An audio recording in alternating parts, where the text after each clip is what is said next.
नमस्कार दोस्तों, मैं हूं सूरज और मैं आज आपके लिए धार्मिक स्वतंत्रता के जो अधिकार दिए गए हैं भारतीय संविधान के में उसके बारे में आज डिस्कस करेंगे पुनः। इससे पहले मैं बता दूं कि जितने भी स्वतंत्रता के अधिकार दिए गए हैं उसका भरपूर फ़ायदा उठाते हैं हम लोग।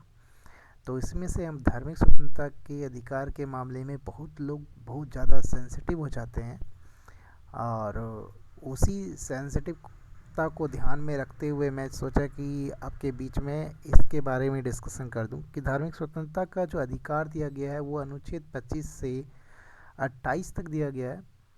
और विस्तृत रूप में इसे वन बाय वन करके देखेंगे कि अनुच्छेद 25 क्या कहता है, 26, 27 और 28 ये क्या कहते हैं और विस्तृत रूप में किस प्रकार से इसका अध्ययन करना चाहिए और धार्मिक स्वतंत्रता के अधिकार में किस प्रकार के अधिकार आते हैं, इसे वन बाय वन करके हम लोग देखने का प्रयास करेंगे। तो आप अंत तक जरूर बने रहिएगा ताकि आपको समझ में आए। तो सबसे पहले हम लोग देखते हैं अनुच्छेद 25 क्या कहता है कि इसके अनुसार सभी व्यक्तियों को अंतःकरण की स्वतंत्रता का और धार्मिक जो आपकी मान्यताएं हैं, आचरण जो है उसका प्रचार प्रसार आप आसानी से कर सकते हैं। ये हमारा अनुच्छेद 25 कहता है।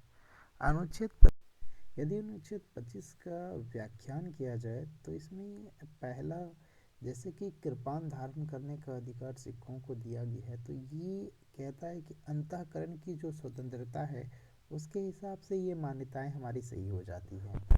अब जो कहता है कि अब इसके आधार पे जो दूसरी मान्यताएं हैं जिसमें कि धार्मिक आबंध के रूप में जो है आचरण प्रचार प्रसार इत्यादि करने का, तो ये देखिए हिंदू धर्म में, सिख धर्म में, जैन और बौद्ध धर्म भी शामिल हैं, यहाँ तक कि अन्य धर्म भी शामिल है जिसमें कि आप किसी भी धर्म का प्रचार प्रसार कर सकते हैं यदि आप उससे बिलोंग करते हैं तो ठीक है। अनुच्छेद 26 हमारा कहता है कि इसके अनुसार प्रत्येक धार्मिक संप्रदाय या उसके किसी भाग को निम्नलिखित प्रकार से अधिकार दिए गए हैं। उसमें है कि उसके धार्मिक प्रचार कर सकता है, धर्म का पोषण कर सकता है, वो अलग प्रकार की संस्थाओं का स्थापना कर सकता है, धार्मिक संस्थाओं का स्थापना कर सकता है, अपने धर्म के विशेष कार्यों का जो है प्रबंधन का उसे अधिकार प्राप्त होता है। संपत्ति का और उसके स्वामित्व का अधिकार होता है जिसमें कि वह ऐसे संपत्ति के ऊपर कानून का प्रशासन कर सकता है जो कि धार्मिक क्षेत्र से जुड़ा हुआ हो। उसके बाद अनुच्छेद 27 हमारा कहता है कि इसके अनुसार से किसी भी व्यक्ति को विशेष धर्म या धार्मिक संप्रदाय की अभिव्यक्ति या उसके पोषण का जो व्यय होता है, लेन देन जो होता है, उसके लिए कोई भी बाध्य नहीं कर सकता है। उसको धन एकत्रित करने की स्वतंत्रता होती है इसमें। इसलिए देखिए होइएगा कि जो धार्मिक संस्थाएं होती है उसके ऊपर टैक्स जो है वो नहीं लगते हैं। इस तरह की बातें भी आपको स्पष्ट हुई होगी। मैं आपको ये भी बता दूं कि धार्मिक स्वतंत्रताओं का हनन भी कभी कभी हो जाता है। कुछ लोग धार्मिक स्वतंत्रताओं का गलत इस्तेमाल भी करते हैं। हालांकि उन्हें समझना चाहिए कि कहाँ पर इसका इस्तेमाल सही है और कहाँ पर इसका इस्तेमाल जो है गलत साबित हो जाता है। कभी कभी कुछ धार्मिक जुलूसों पर लोग पथराव कर देते हैं जो कि बहुत ही गलत बात है।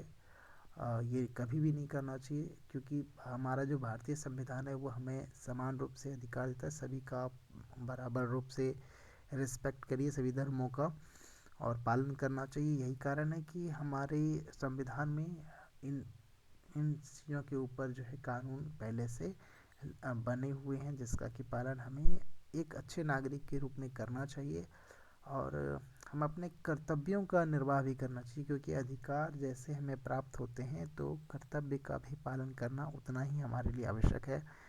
तो मैं इतना ही बताऊंगा आपको। ये एक तरह से समझ सकिएगा कि एकेडमिक पूर्ण रूप से ये वीडियो नहीं है, एक छोटा सा वीडियो है जिसके माध्यम से मैं सिर्फ बताने का प्रयास कर रहा हूँ कि हमारे धार्मिक स्वतंत्रता के अधिकार दिए गए हैं लेकिन कुछ उसके साथ साथ कर्तव्य भी हमारे सामने आते हैं। तब तक के लिए जय हिंद, जय भारत। अच्छा लगे तो लाइक, चैनल पर अगर नए हैं तो चैनल को सब्सक्राइब कर दीजिएगा, साथ में बेल आइकन दबा दीजिएगा ताकि आपको इस चैनल पर अपलोड होने वाले तमाम वीडियोस की नोटिफिकेशन मिलते रहे। तब तक के लिए बाय बाय।